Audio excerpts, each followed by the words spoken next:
시기도 분산해야 되고 지역도 분산해야 되고 투자금도 분산해야 되고 네 가지거든요. 분산해야 될 게. 한 개는 뭘까요? 종별이에요. 종별. 종별? 자기가 100억 갖고 있어요. 아파트만 주장창하는 게 맞을까요? 아니죠.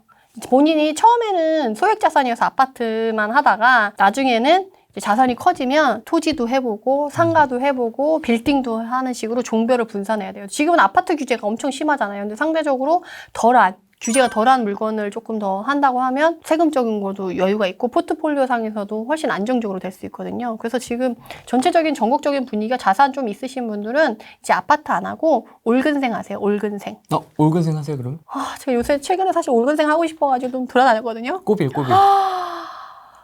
서울 분들이 수도권까지 다 내려와서 싹 쓸어 가셨더라고요. 수도권 것도? 네, 서울 사람들이 수도권 것도 많이 쓸어 가셨어요. 서울은 있지도 않더라고요.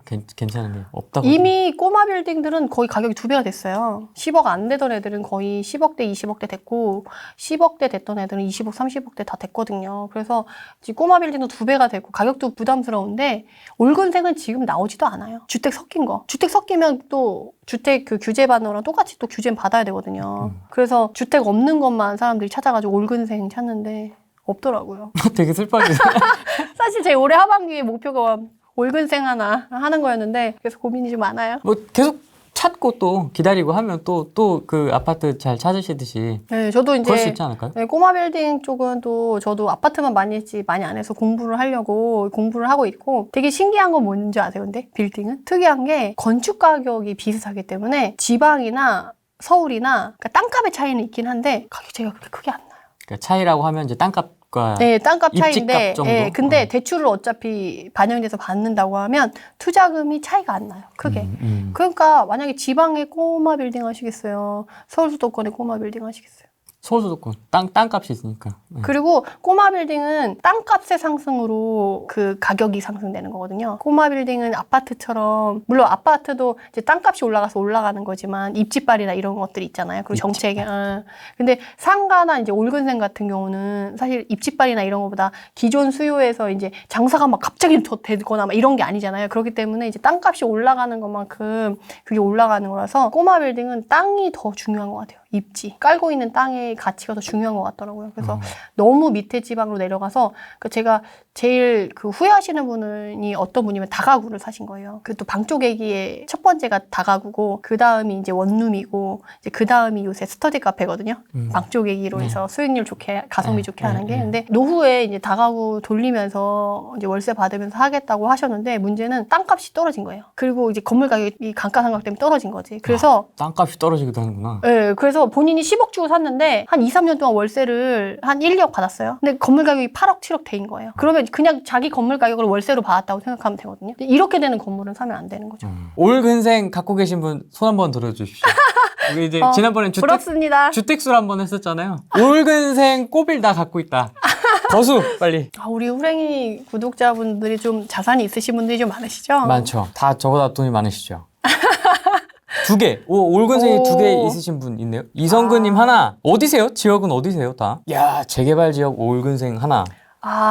또 재개발 올근생 기대되네요. 부자들이 더 공부를 한다니까 이렇게. 최근에 봤던 글 중에 진짜 완전 맞다고 생각한 게 1억을 갖고 있는 사람이 더 열심히 살 것 같아요? 10억을 갖고 있는 사람이 더 열심히 살 것 같아요? 10억. 사실 우리 주변에 일반인들은 안 그렇잖아요. 네. 근데 진짜 사람들이 그걸 모르는 경향이 있는 거예요. 부자들이 더 열심히 산다는 거. 본인이 되게 열심히 산다고 생각하지만 솔직히 돈에 이제 맛을 들였다고 해야 하나? 그 한 분들은 그 방향이 보이고 길이 보이기 때문에 막 움직일 수밖에 없게 되거든요. 그리고 진짜 공부 잘하는 1등 하는 애가 꼴찌보다 공부 더 열심히 하는 것처럼 약간 진짜 그런 것 같아요. 짤인가 어디서 그걸 본 것 같아요. 그죠. 저도 거기 통해서 본 것 같아요.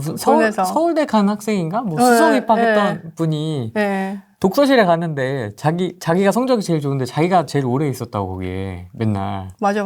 자기보다 성적이 안 좋은 애들이 다 더 일찍 가고. 더 일찍 가고 그랬다고. 맞아요. 그게 갑자기 생각나네요. 그러니까 공부 잘하는 애가 더 공부 열심히 하고 네. 돈 많은 사람이 더 열심히 이 부를 일구기 위해서 더 열심히 노력하더라고요. 해외 올근생도 있습니다. 그리스? 멋있다. 전에 제가 멋있다. 수강생분 중에 기억이 나는 게 그 외환 딜러분이셨어요. 그분은 법카도 받으시고 연봉 자체가 억대 연봉, 간부급이셔가지고 그분이 돈이 많으신 거예요. 그래서 세부에 본인 이런 식으로 근생이 있으신 거예요. 거기서 이제 숙박시설을 돌리고 계시는데 저한테 세부 갈 거면 얘기하라고 본인이 이거 빌려주겠다고 해외에 그렇게 투자하시는 분들도 아니, 계시더라고요. 그렇다고 진짜로 전화해갖고 이거 하는 것도 좀 그것도 좀 웃기죠, 그죠? 대단하시네 진짜. 돈 많으신 분들은 진짜 다양한 방식으로 돈을 투자하려고 노력을 되게 많이 하세요. 이성훈님이네, 해외에 있다고? 앞으로 형으로 불러요. 성훈이 형. 해외 불러주세요. 막 이렇게 브레이님이. 그렇습니다. 죄송하지만 올 근생이 뭐예요? 이렇게 물어주시면 돼요. 그러니까 건물 자체에 주택이 없고 거주하는 그런 게 없고 다 상가인 거. 사무실, 상가. 근린생활시설이라고 해서 올근생. 투자금이 대략 어느 정도예요? 뭐 다 다르겠지만 지역마다는 대략 어느 정도? 근데 올근생도 규모에 따라서 다르죠. 좀 다르긴 한데 이제 요새 최소 단위로 보려고 하면 절대가가 한 20억에서 30억 정도는 되더라고요. 규모가 그렇게 크지 않은 애를 사려고 해도. 그래서 최근에 20억짜리 샀는데 한 2억 정도 실투금 들이고 샀다는 분도 봤어요. 특히 올근생, 특히 꼬마 빌딩 같은 경우는 본인의 소득 수준, 본인의 신용, 그리고 본인의 사업 법인, 사업체 이런 걸 어떻게 활용하냐에 따라서 그 금액의 한도가 막 왔다 갔다 완전 고무줄이에요. 저는 어떤 분도 봤냐면 지역 이름이 갑자기 떠오르지 않고 머릿속에 지도만 떠오르는데 그쪽에 20억, 30억짜리를 샀는데 빌딩 서울 강북 쪽에 그러니까 서울권이죠. 강북 쪽에 마포 안에 있는 근데 마포 어느 동이었는지 동 이름이 생각이 안 나는데 그 한강과 가까웠어요. 그렇게 멀지 않은. 근데 거기에 이제 20억짜리를 사는데 거기가 한국전기 어쩌고저쩌고의 그 산하시설이었던 거예요. 그러다 보니까 그게 대출이 엄청 잘 나온 거죠. 그래서 대출이 90%가 나왔다는 거예요. 산하시설이면 대출이 잘 나오는 거예요? 그러니까 공증기관이 빵빵하면 그런 것들로 되게 안정성을 높게 봐주고 그게 또 지점장이랑 또 친하면 지점장 대출이 있거든요. 그럼 지점장이 본인이 이렇게 해줄 수 있는 한도가 있어요. 그 한도로 이제 그러니까 은행 지점장이랑 친하면 또 그게 있죠. 그런 식으로 해가지고 90% 받아가지고 거의 1, 2억도 안 드는 금액으로 샀다. 그리고 이제 간평을 하거든요. 은행에서 또 새로. 근데 그 간평을 좀 잘 나오게끔 또 이렇게 해가지고. 꼬마 빌딩이 생각보다 투자금이 그렇게 많이 안 들 수도 있다. 근데 이런 걸 찾고 이렇게 세팅을 하려면 공부를 많이 해야겠죠. 그리고 정말 입지를 엄청 잘 따져야 되기 때문에 실투금은 1, 2억이라도 절대가는 20억, 30억인 거잖아요. 그러니까 이게 한순간에 훅 갈 수 있기 때문에 조심하셔야지. 그래서 저도 조심하려고 열심히 알아보고 있습니다. 그래서 많이 다녀보면 뭔가 계속 나오는구나. 네, 정보가 계속 나와요. 그리고 부동산 사장님들도 이제 꼬마 빌딩을 거래하시는 분들 거기에만 주력하시거든요. 상가나 이제 꼬마 빌딩만. 그래서 거기에 또 특화되신 분들이니까. 네네네. 그래서 그분이 딱딱딱 그러면 그 구역에 가면 꼬마 빌딩 같은 경우는 이제 뭐 아파트는 아파트 이름을 얘기하면 다 알지만 꼬마 빌딩은 그렇게 할 수 없잖아요. 그러니까 몇 다시 몇 번지를 알려줘요. 어디 뭐 저쪽 건줄 저쪽 몇 번지 이렇게 딱 나와 있는 거 있는데 그 중에 골라. 그러면 이제 사장님들이 그 업체가 크다 그러면 차를 타고 그 지역을 한번 쭉 돌아요. 그래서 여기야.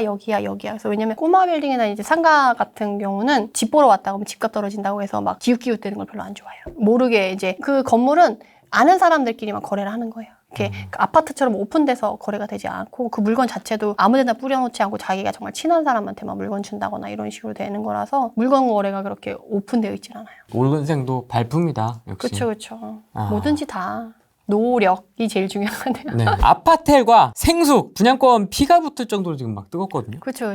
두 상품은 좀 어떻게 보시는지. 일단 아파텔부터. 저는 이 텔자 붙은 애랑 또 인연이 있어가지고 사실 이 아파텔은 아파트가 아니에요.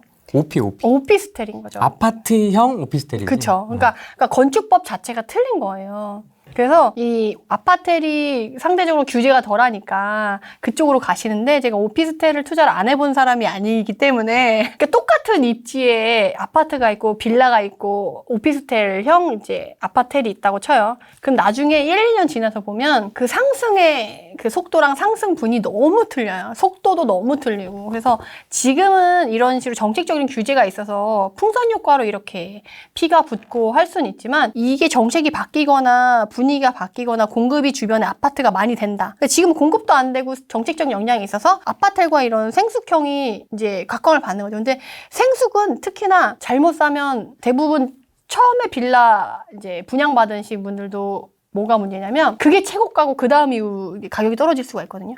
그래서 빌라 같은 경우는 내가 만약 1억 2천이나 1억 3천에 분양을 받았어. 2년 지났는데 그게 9천이 돼 있을 수가 있거든요. 신축 빌라. 네네. 왜냐하면 그게 분양 가격에는 미래 가치가 반영이 되어 있는 거예요. 근데 미래 가치가 생각보다 그렇게 크지 않았어. 그럼 그게 쏙 빠지고 실제 가치만 남는 거예요. 그럼 가격이 떨어지거든요. 근데 생수기나 아파트 같은 경우도 그렇게 될 확률이 높은 거예요. 그래서 지금은 정책적인 역량이랑 주변에 이제 아파트 공급 물량이 없으니까 실거주로 생각하시는 분들은 아, 굳이 아파트여야 돼? 아파트나 생숙도 괜찮은데? 라고 해서 들어갈 수는 있지만 대체제로 들어간 거지. 그게 주변에 많이 공급이 된다거나 이런 규제적, 정책적인 규제로 메리트가 없다고 하면 그 수요는 쫙 빠질 수가 있거든요. 그런 부분을 생각하고 가셔야지 이런 걸 투자하시는 분들의 만약에 투자를 할 거다 하는 분들은 감각이 있고 센스가 있고 반발짝 다른 사람보다 빨리 움직일 수 있는 사람들은 괜찮아요. 근데 저는 아니에요. 저는 느릿느릿하고 감도 별로 없고 정말 일일이 다 확인해야지만 이게 되는 사람이어가지고 다른 사람보다 이렇게 막 센스 있게 막 이렇게 하는 빨리빨리 그러니까 감이 있어가지고 찌빠. 치고 빠지고 치고 빠지고. 네, 그런 걸 되게 잘하는 사람들은 괜찮은데 그런 게 아니다. 근데 너도 나도 그냥 정말 그냥 부안해동에서 따라갔다가 괜찮을 줄 알고 마냥 기다렸더니 몇 년 지났더니 막 가격이 내가 1억 2천에 샀는데 9천이 돼 있는 걸 나중에 알게 됐다. 이렇게 될 것 같은 사람들은 사면 안 되죠. 그러면 이제 치고 빠지고 했던 사람들 돈 대주는 거죠. 인생이 무료하시면 생활형 숙박시설 한번 해보세요. 어떻게 되나. 아주 다이나믹 할 겁니다. 아주 뭐 한번 소송도 한번 해보시고 막 한번 수업료 톡톡히 내게 되죠. 수업료 진짜. 제대로 한번 내고 싶다. 나 인생이 좀 무료하다. 뭔가 아니 뭐 그래 무료하면 취미생활하면 되지. 이것이 인생이다를 나는 알고 싶다 하면 생수 한번 해보시고 아파트 하세요. 아파트 여러분.